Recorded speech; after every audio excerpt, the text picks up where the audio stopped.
اللهم صل وسلم وبارك على سيدنا محمد وعلى اهله وصحبه اجمعين. يا صباح الورد وصباح السعاده والسكر الزياده، صباحكم مشرق بنور الله، صباح الفل والورد والياسمين على احلى واجمل اخوات في الدنيا. ازيكم حبايب قلبي؟ وحشتوني جدا جدا.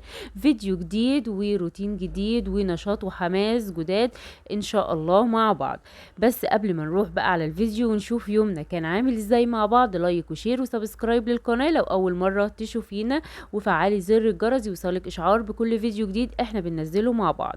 اول حاجه كده زي ما انتم شايفين بدأنا يومنا بشرب اليانسون. طبعا ولادي تعبانين شويه فلازم يشربوا سوائل دافيه اليومين دولت، علشان خاطر انتوا عارفين الاطفال دلوقتي والكحه والبرد والحاجات دي.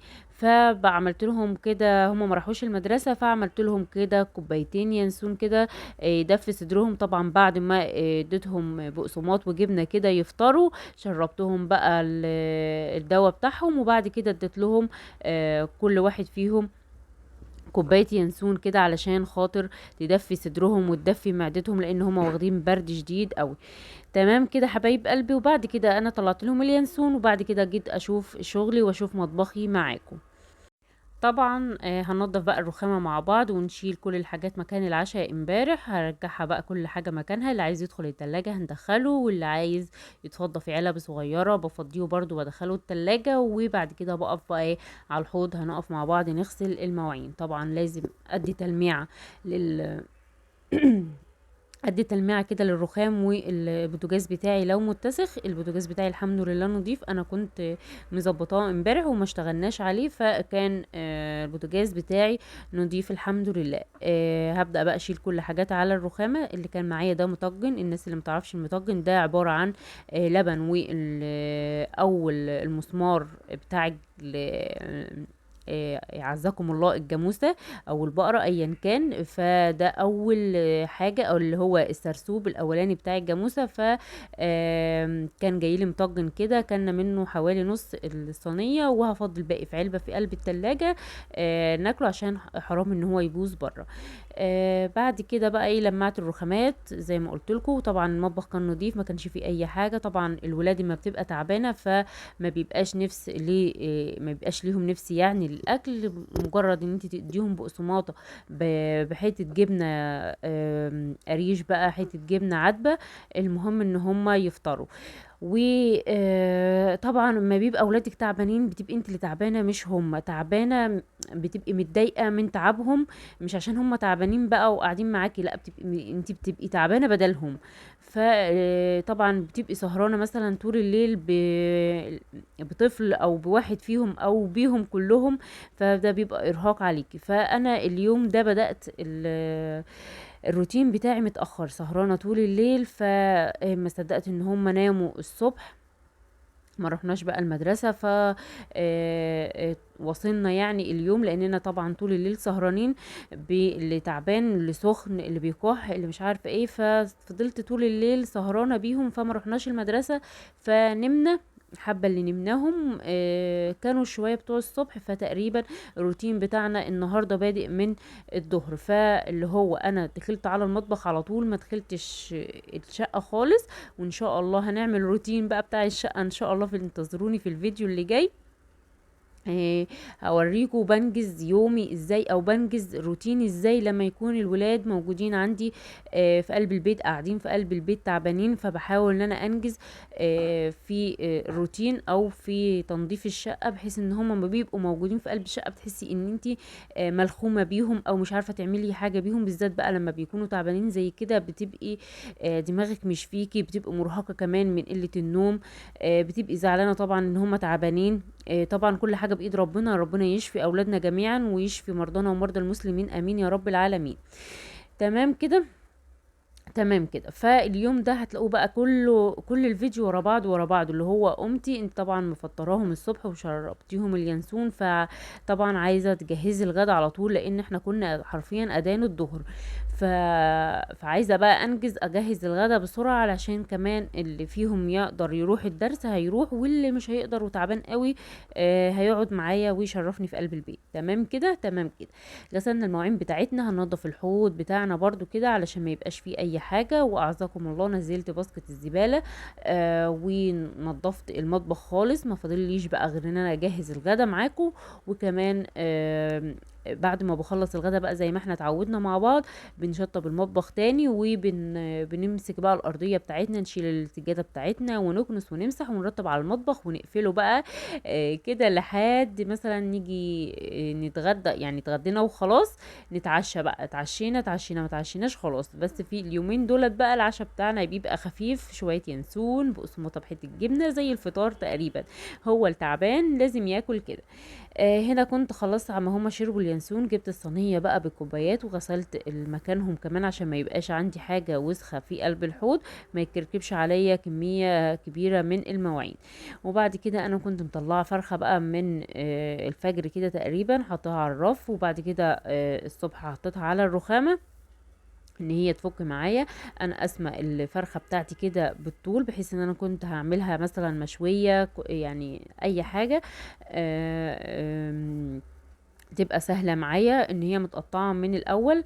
فهنا بقى عايزة اسلقها واعمل شوية لسان عصفور كده، علشان طبعا مش هينفع اعمل اكلة تقيلة وهم تعبانين واخدين برد بالطريقة دي. هجيب الحلة بتاعتي وهملها مية واحطها على البوتاجاز، ومجرد ما تغلي هننزل بقى بالفرخة بتاعتنا. طبعا الفرخة بتاعتنا مغسولة كويس ومنقوعة قبل ما تخش الفريزر، ولو هتجيبيها صبحة هاتيها ونضفها كويس ونقعها بملح وليمون. انما انا فرختي كانت في الفريزر وكانت منقوعه قبل كده ومغسوله كويس، وطلعتها حطيت عليها بس نص ليمونه وسبتها، مجرد ما الميه بتاعتي تغلي اشطفها اديها الشطفه وانزلها على الحله بتاعتي. هنا بقى كنت مستعجله زي ما قلت لكم، فمش هستنى الفرخه بتاعتي تستوي وبعد كده هعمل لسان عصفور. لا، طلعت كيس شوربه كده، شوربه لحمه من الفريزر، وفكيتها على البوتاجاز. فكيتيها ازاي؟ حطيت فيها حبه ميه، مجرد ما البخار بتاع الميه هيوصل ليه الكيس من بره بشيل الكيس خالص، عشان ما ينفعش الكيس يغلي او يسخن اكتر من كده في مع الميه او مع الشوربه، عشان طبعا دي حاجه بتبقى غير صحيه. تمام كده. واحط بقى معلقه سمنه بلدي في حله تانية تسخن، واوطي النار كده عم انزل بالفرخه بتاعتي وانزل بتوابلها وانزل بالبصل والجزر والطماطم والقرنفل والحبهان ورشه كمان من ورق اللورا. وطبعا بنزل عليها بفلفل اسود علشان خاطر الزفاره دي اول حاجه. ومش بنزل بالملح بقى غير لما تكون الفرخه بتاعتي او اللحوم بتاعتي دخلت في مرحله السوى.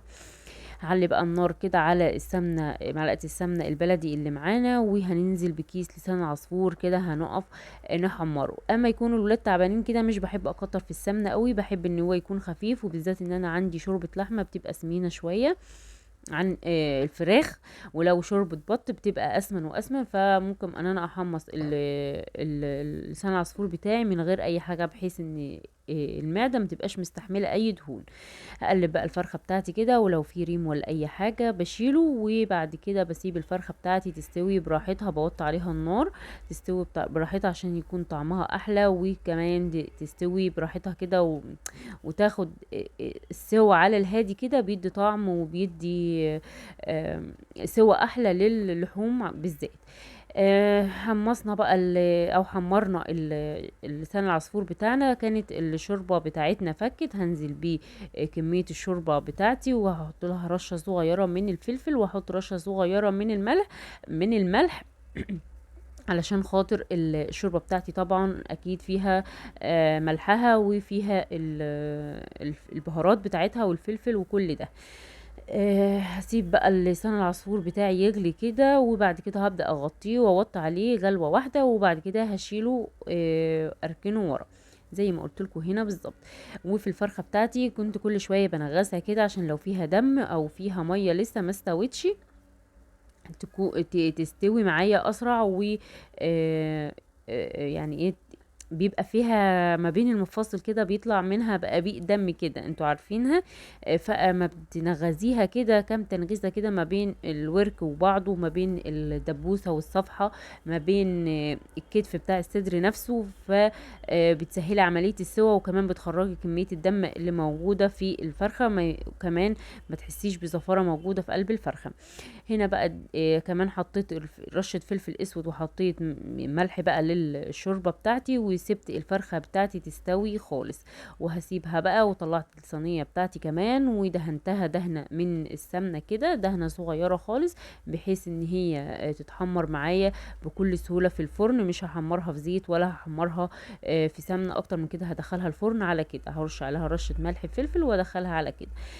هنا كمان كان عندي بنجرايه كده، قلت اعمل لهم سلطه بنجر. قشرت البنجرايه طبعا مغسوله طبعا وشايلاها في قلب الفريزر، طلعتها من الفريزر قشرتها وحطيتها في شويه ميه، واحط عليها رشه صغيره من الملح واحطها تستوي معايا. كان هنا لسان العصفور كان خد الجلوتين بتوعه وخلاص، وركنته ورا، واحط البنجر بقى يستوي معايا على النار او على العين الصغيره. هنا بدات برضو ان انا انغز في الفرخه بتاعتي، خلاص لقيتها استوت. هطفي النار واسيبها 5 دقايق في قلب الشوربه كده، تاخد بقى من نكهه من النكهات والتوابل اللي موجوده معايا في قلب الشوربه. وبعد كده يعني حوالي 5 دقايق بس كده، وما سيبهاش كتير ازيد من كده، بحيث ان هي ما تتهريش منك، واللحم بتاعها يكون طري قوي منك. تمام كده. وبعد كده شيليها بقى ودخليها الفرن او تحمريها في سمنه في زيت اللي يعجبك. هنا بقى حبيت كمان ان انا اعمل حاجه كمان مع لسان العصفور والفرخه بتاعتي. ما حبيتش ان انا اعمل رز ولا مكرونه ولا اي حاجه. طلعت لفه الجلاش كده، قلت اعمل صينيه جلاش باللحمه كده، ان هو يبقى معانا حاجة خفيفة كده وتغيير كمان عن الرز والمكرونة. هنا بقى لقيت لفة الجلاش بتاعتي لسه ما فكتش قوي ومحتاجة وقت، فرحت طلعت بقى الفرخة بتاعتي كده وشغلت الفرن، وحطيت على الفرخة بتاعتي الملح بتاعها والفلفل بتاعها، وبعد كده هدخلها الفرن على طول على ما اجهز بقى ايه الجلاش بتاعي. مش هفضل بقى حاطه ايدي على صدغي واسيب الجلاش بتاعي يفك براحته، لا انا مستعجله في اليوم ده، كنت مستعجله جدا على تجهيز الغدا، فقلت يلا هعمله وهو متجمد كده هيستوي مني في قلب الفرن. يعني هيفك في قلب الفرن. فاخدت بقى الحته اللي هي انفكت، الحته الكبيره اللي هي فكت ديت، وبعد كده هبتدي ان انا اشتغل فيها. وهي كانت بصراحة اسهل حاجة بالنسبة لي ان انا اقعد استنى الجزء التاني، لان كمان الجزء التاني كانت متفرفت في قلب الفريزر، لان كنت جايباه من فترة وما عملتوش على طول. وتحس ان هم رقوا شوية في طبقة الجلاش، بقت رقيقة قوي عن الاول. فحسيت ان هو لا، ما ينفعش ورقة ورقة، وما ينفعش ان انا اسيبه اكتر من كده في قلب الفريزر. تمام كده. جبنا الصينيه بتاعتنا، اديناها دهنه سمنه من تحت من الارضيه بتاعتها، وحطينا طبقه من الجلاش، وحطيت حبه من الفلفل الالوان، وحطيت زيتون، وحطيت اللحمه بتاعتي تسخن 5 دقايق كده في الميكروويف. وبعد كده هبدا اطلعها وافردها في صينيه الجلاش بتاعتي. اما الباقي بقى بتاع الجلاش طبعا هنعمله بصينيه تانية خالص. وهوريكم حتى لو الجلاش بتاعك متفرفت او اي حاجه تقدري ان انت تعمليه وتشغليه عادي خالص. هنا بقى سخنت اللحمه بتاعتي، هبدا بقى ان انا انزل بيها على الزيتون والفلفل بتاعي، طبقه محترمه كده من اللحمه، بحيث ان هي يبقى فيها قيمتها الغذائيه. هبدأ بقى اساوي اللحمة كده في ايه الصينية بتاعتي. يعني مش هطلعها بره على الطروف قوي، بحيث ان ما نيجي ناخد طبقة الجلاش او قطعة الجلاش كده ما تقعش من الولاد اللحمة من الطروف. انتوا فاهمين انا قصدي ايه؟ يعني لما اجي امسك طبقه الجلاش كده ما الاقيش اللحمه نازله مني، فبدخلها جوه شويه علشان ما تقعش من الولاد، لان هم طبعا ما بيبقوش زينا، يعني ما بيبقوش عارفين يتحكموا في القطعه زينا. تمام كده. حطيت بقى اللحمه، حطيت الطبقه التانية من الجلاش. هبدا بقى ان انا اقطع الجلاش بتاعي قبل ما يدخل الفرن عشان يسهل عليا عمليه التقطيع بعد ما يطلع يعني من الفرن يكون جاهز. وبعد كده هروح بقى اجيب بيضة واجيب حبة لبن ورشة من الفلفل الاسود ورشة من الملح، وابدأ اسقي الجلاش بتاعي. تمام كده. يلا بقى لو لسه ما حطيتيليش اللايك حطي اللايك واعملي شير للفيديو. وكمان لو اول مرة تشوفي قناتي اتمنى ان انت تشتركي معانا في عيلتنا الصغيرة، تكمل بيكي فرحتنا. وما تنسوش تفعلوا زر الجرس يوصلكوا اشعار بكل فيديو جديد وكل لايف انا بطلعه. علشان انا زعلانه ان انا ما لقيتش حد معايا على اللايف على القناه. بصراحه لقيت تفاعل كبير جدا على الصفحه على الفيسبوك، ما لقيتش حد خالص معايا على اللايف في القناه.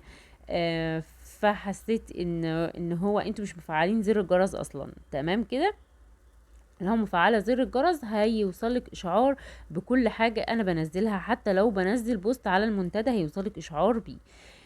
تمام كده. هسقيت بقى الجلاش بتاعي باللبن وبالبيض، وببدأ بقى ان انا اسوي الطروف كده، وادخل اللبن كده يتغلغل ما بين الطبقة وبعضيها، بحيث ان هو يبقى شارب كل حاجة. طبعا الفراخ بتاعتي كانت طلعت، هدخل بقى صينية الجلاش على ما اجهز التانية بتاعتها. بصراحة كده هنا كسلت ان انا ادخل لحمه تاني الميكروويف، فقلت يلا هي هتسخن بقى وتفرد نفسها في قلب الصينيه كده. حطيت طبعا طبقه الجلاش اللي معايا زي ما انتم شايفين كده، هي كانت متجمده وفي نفس الوقت متفرفته، يعني هي اما فكت لقيتها متفرفته زي ما انتم شايفين كده، ولا حاجه تقف قدامنا. حطيها زي ما هي كده، المهم الشكل في الاخر هيطلع مورق وزي الفل. طب انت يا نوع ما بتحطيش ما بين كل طبقة والتانية سمنة او زيت ليه؟ كنت بحط في الاول، بحسيت ان هو بيبقى تقيل جدا على معدتي، انما اما آه بحطه كده طبعا اللحمة بيبقى فيها دهون، وكمان اللبن بتاعي بيبقى بخيره، يعني بيبقى فيه قشطته، وبيبقى فيه المادة الدسمة بتاعته، فبحس ان هو بيبقى تقيل، او فبقول كفاية بصراحة ال يعني الدسامة اللي بتبقى موجودة فيها. وكمان انا بحط دهنة الزيت او زبدة او سمن ايا كان المادة الدهنية في ارضية الصينية، وساعات بحط على الوش كده بتنزل وتتغلغل، فبيطلع مورق وجميل وزي الفل. شايفين بقى طبقة القشطة اللي بتبقى موجودة معايا على اللبن؟ طبعا اللبن ده مش معلب، اللبن ده انا جايباه وغلياه، ووريتكم كام مرة انا بعمله ازاي. طبعا انا بعمل اعادة تدوير للازازة تاني، ومجرد ما بحس ان هي خلاص طعمها بدأ يتغير برميها وبجيب ازايز تانية مكانها. هنا حسيت ان حبة اللبن بالبيضة شوية، فمش هحط بيض تاني، هجيب ازازة لبن، كانت الازازة الاولانية خلصت. هجيب بقى حبة لبن كده واحطهم في الطبق واقلبهم مكان الفلفل والملح اللي كانوا موجودين معايا، وهسقي طبقة الجلاش بتاعتي. هنا بقى كانت الفراخ بتاعتي اتحمرت وطلعت، وكمان كانت الجلاش بتاعي طلع، فكان الولاد خلاص خلاص بقى عايزة اغديهم علشان خلاص الوقت اتأخر. كنا تقريبا كده دخلنا على بعد العصر، كانت الساعة 3 وشوية، فالموضوع لقيته اليوم بيخلص مني، لاني صاحية متأخر وما جهزتش الغدا بدري زي ما انا متعودة. غرفت بقى طبق لسان العصفور كده، طبعا هغرف لكل واحد طبق، بس ايه علشان التصوير وكده، فغرفت طبق واحد، وطبعا حطيت لكل واحد فيهم منابه من الفراخ. شايفين الجلاش بتاعي مورق وعامل اكنه فطير، حرفيا والله اكنه فطير، تدوقيه اكنه فطير. ابدا بقى اسلكه من بعضه كده، وابدا ان انا اطلعه في قلب الطبق بتاعي. وجبت طبق طبعا مخلل، وطبعا سلطه البنجر، المفروض سلطه البنجر دي بتحط عليها زبادي وبتحط عليها ذره من المعلب، بس ولادي مش بيحبوه ياكلوا غير كده. تمام كده. الفراخ متحمرة وصحية، ولسان العصفور طبق مخلل ما يمنعش كده، طبق مخلل كده جنب الاكل. اللفت اللي احنا محدقينه مع بعض حبيت اوريهولكم، اللي هو موردم من جوه وجميل. وكمان الجلاش بتاعي ولا حمرته قوي، ولا ان انا خليته لونه ابيض قوي، لونه ما بيبقاش وردي معاكي. حط عليه معلقه سمنه بلدي من فوق، واشوفكم في فيديو جديد. مع السلامه.